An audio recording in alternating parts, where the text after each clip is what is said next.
seems cheap to them, right, it's less likely to work. I once gave therapy to one of the richest men in Greece, if not the richest, but certainly one. And if I'd have charged him 250 quid, which ironically I had quoted him, but I'd forgotten I'd quoted him, then he wouldn't have attached any value to it. And clearly he didn't. But he didn't attach value to the session, and the cheque that he gave me had another note on it.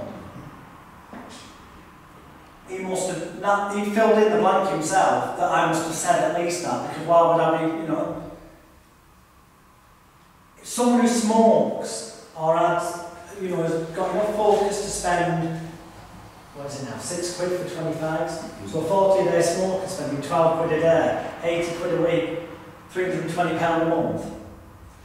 If they can justify spending £320 quid a month, if they're really serious about stopping smoking, charging them the price of what they spend in 1 month for cigarettes, to say that every day of the rest of their life, charging them 50 quid, it just doesn't, you know.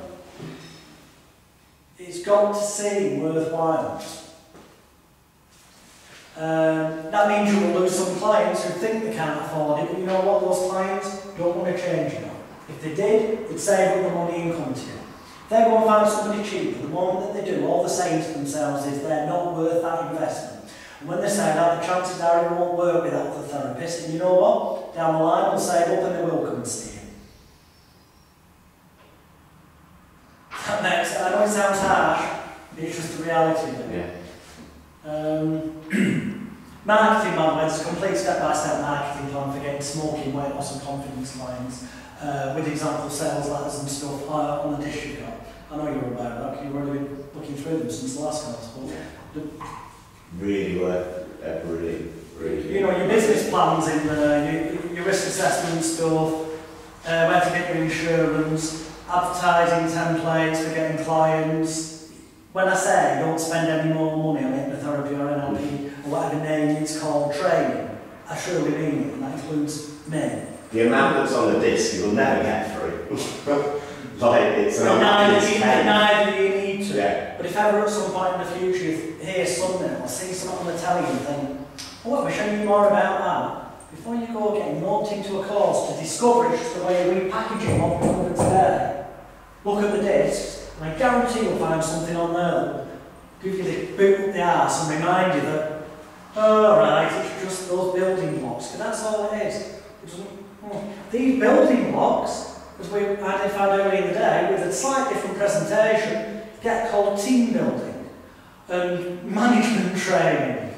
You know, they get used in so many different arenas, just with a slightly different title, a different context.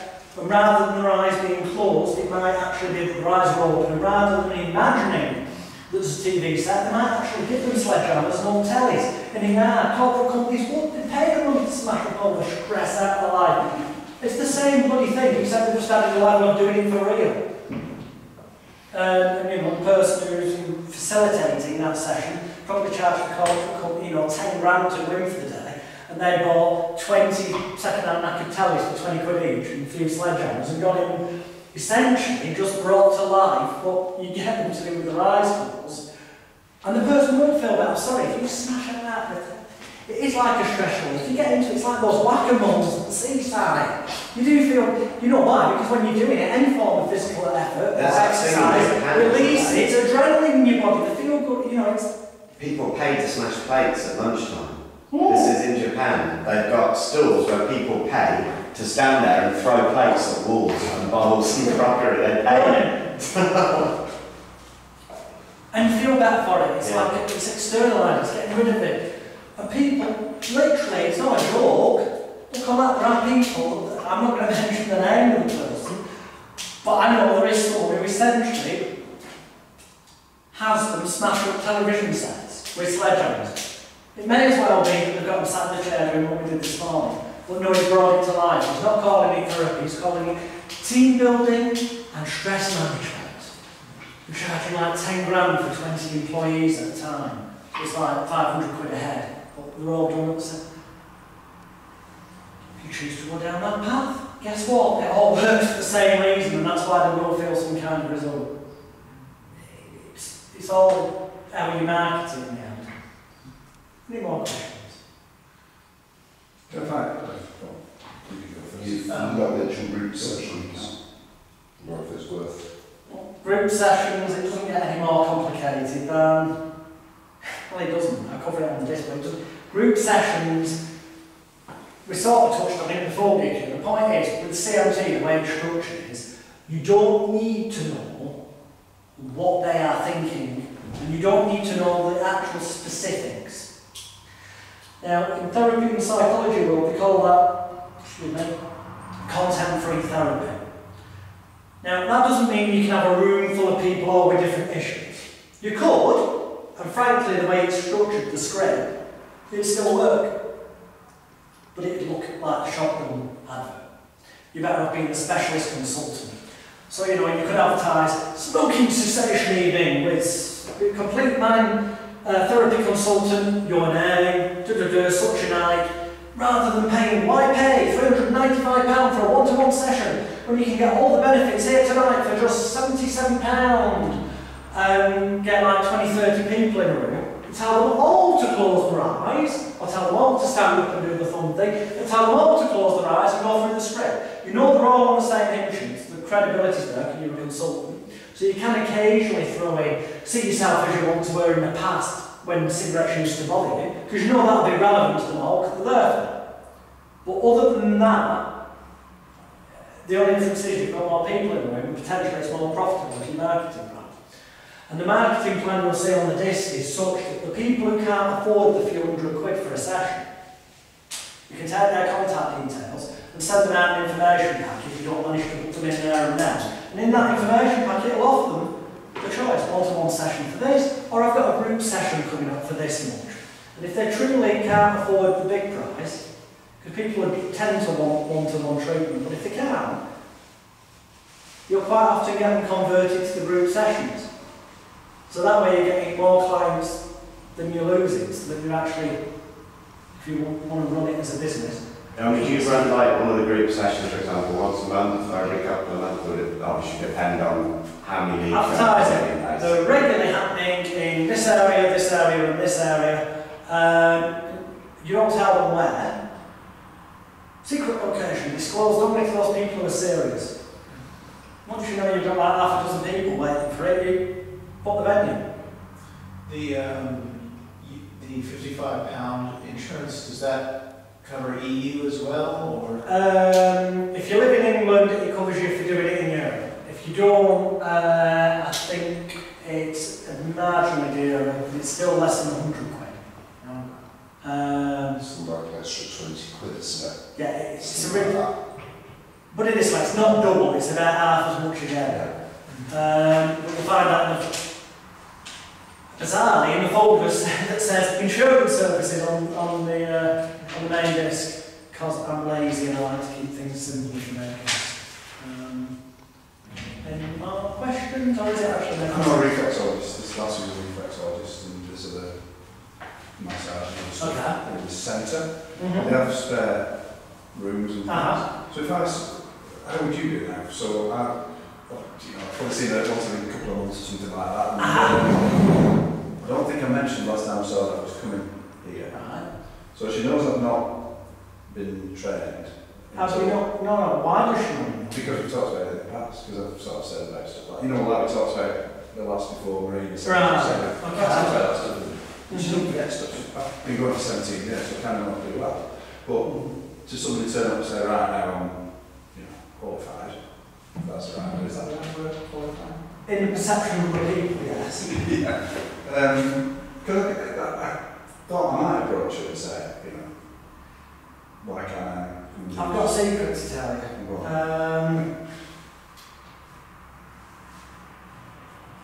I mentioned to you that I've got an interest in this and we've talked about it. I didn't want to tell you in case it didn't go to plan. But I am actually doing some study in this area. And the cool thing, I've just passed, I'm just about actually future pace. I'm waiting on the results from the exam.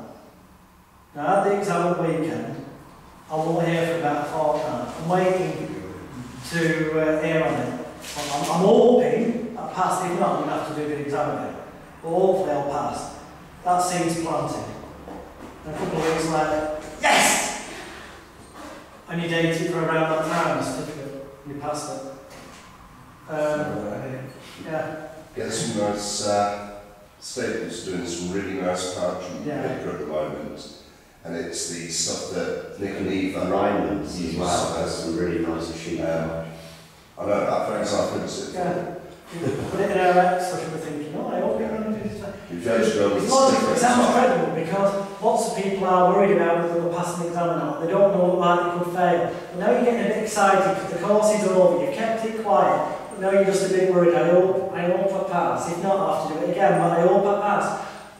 It's natural human emotion, it seems credible, and then after a little tiny time delay, yes! Which may not worry at all, anyway, because I suppose you're responsible for your own. I think it's a great thing to avoid anything that could be a potential issue.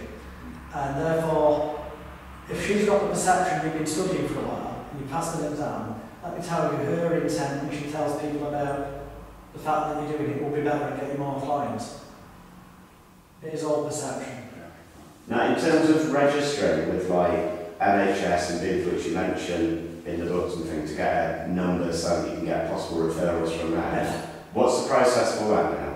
How does it work? Because I googled it the other day and it just seemed to send you in circles, basically. Well, NHS wise, you just contact the local health care authority. Okay. And you go, I need a form for an NHS provider. It's meaningless. Yeah. All it is a reference number that means if the doctor did refer someone to you, which is very rarely going to happen, but it could happen. If they did, you need to be able to give that reference number so that they can process payments. Yeah, I was going to say, presumably also mean people that pay for elements of health insurance, you could say in marketing, you can claim this back in certain health insurance. You need to vote that you're not misleading. Under some circumstances, you may be able to claim this. Otherwise, you're performing fast. Because I know for a fact, like the health insurance that I pay for myself, it covers holistic therapies. You get a budget of X amount a year to cover. Oh yeah, so does, BOOTCAMP does. And the BOOTCAMP provider number is nothing more than, again, contacting your local BOOTCAMP office. I'm in Manchester, there's one in Cheshire, but I need a number. I suspect I'll have one or two people coming to me. That's all it is. It's a I suppose if you're in an affluent area where you happen to know a lot of people. Well, the perception to the client is when you've got on your stuff, BOOTCAMP providing without NHS providing. The perception is, oh, actually all it is it's a reference number so they can identify who you are to pay you if they did send somebody to you. But perception and credibility wise, yeah, it's, that's why I've got a degree. I can legally call myself doctor. I've got a PhD in psychology. I am. It's legal. It's more legal than Paul McKenna's. Or Julian McKee's for that matter. And was it literally buying the title or buying the degree, or was it studying for it? Did you pay much for it? Accreditation and prior learning. I submitted all my DVDs, there you go. Paid them a princely sum, actually it was only about 1,600 quid.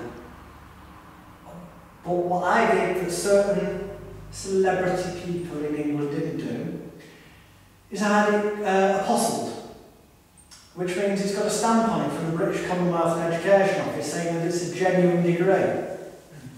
Well, that's not what apostling means. It means it's a genuine document. But what it means is when it's apostilled, it's recognised as a genuine document in any country that observes the Hague Convention, which means the majority of places.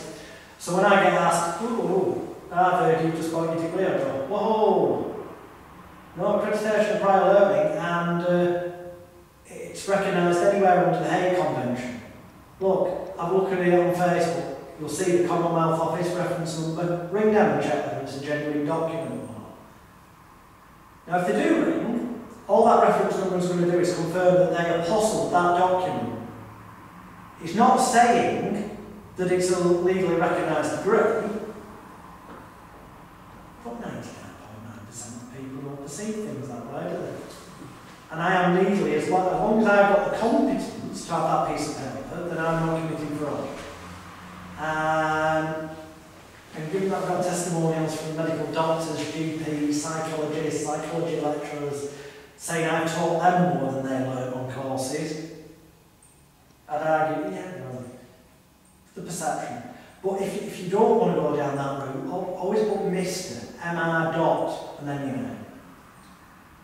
Because, arguably, as a male, you're allowed to call yourself Mr. as a woman's allowed to call herself Mrs. But if afterwards it says complete mind therapy consultant brings up a medical thought, and a Mr. is higher than a doctor. You're creating a mental image, which is a perception, which is credibility, which is belief. Obviously, if you were doing that, definitely wear a shirt and tie when they come to you for the therapy. You know, it will be a bit more in keeping. Whereas if you call yourself a life coach and do this, yeah, wear jeans and a t-shirt. Life coaches wear jeans and t-shirts. Long hair as well. Yes. You know, psychologists will wear the very doctory type look. Hypnotherapist will be somewhere in between, more of a casual suit. It's preconception stereotypes, but that's what you're playing with, which we covered all day. Makes sense? Definitely. Yeah?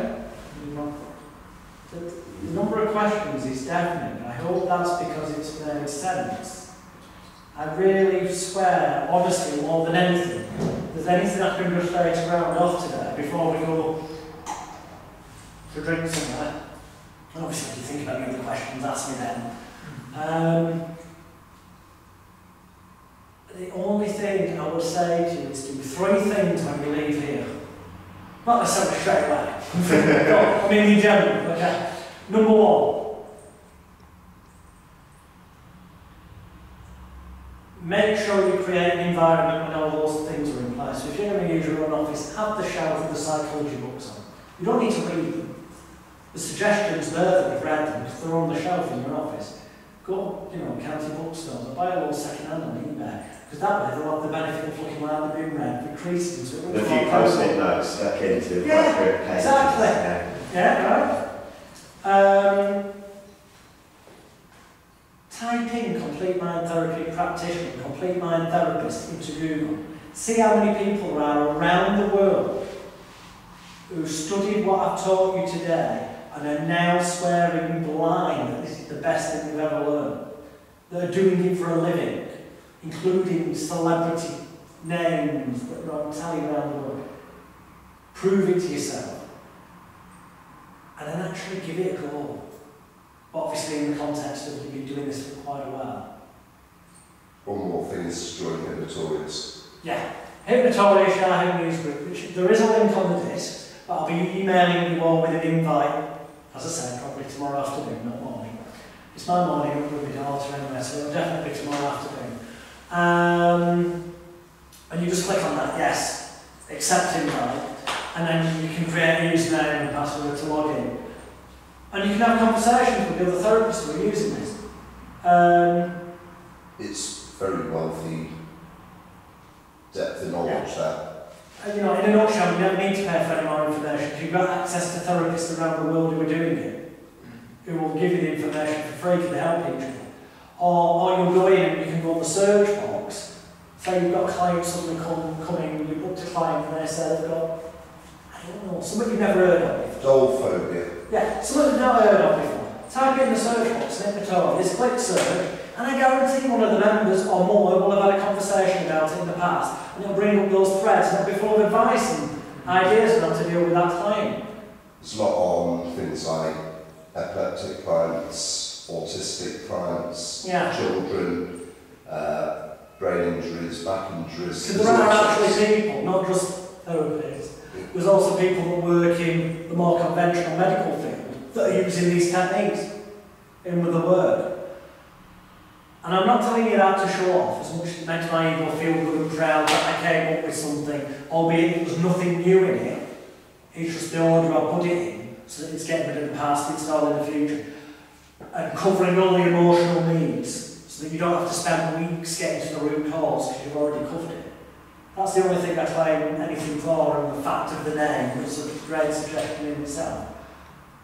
I say it because the fact that all these people collectively are treating far more clients amongst them each year than I probably ever will in a lifetime, and using this approach and it working, should hopefully make you realise and check with them, you know, communicate with the news group, check that I'm not lying to you and bullshitting, check its reality, search on Google, should hopefully be enough to make you realise that's all you need to know. Don't waste any more money, don't fall into traps of thinking it's any more complicated than that. This is how, in this one day, you know everything you need to. Anything else is on those discs of how I've earned, therapeutically speaking, my career, therapeutically speaking, since the age of 14.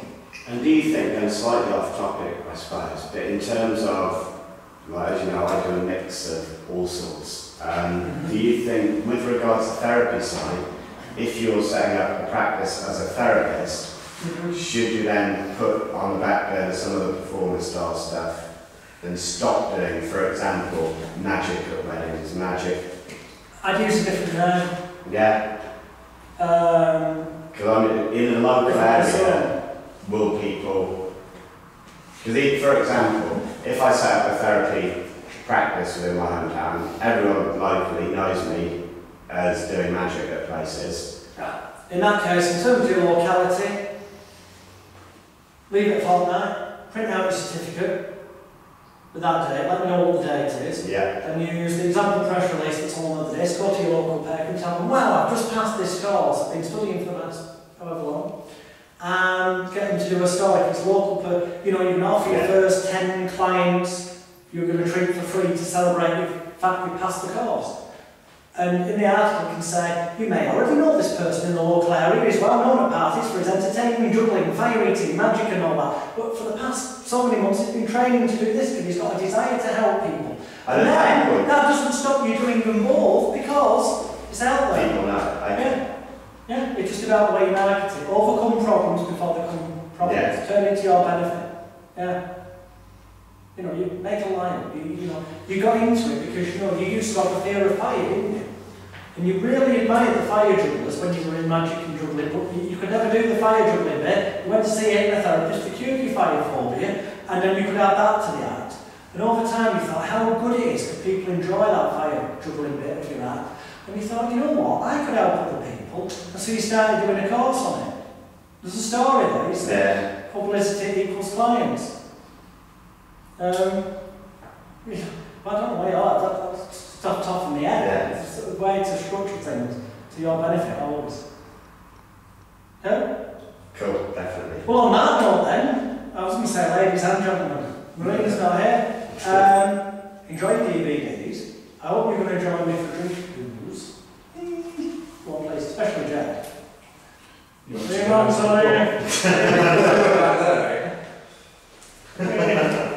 all lift that burger.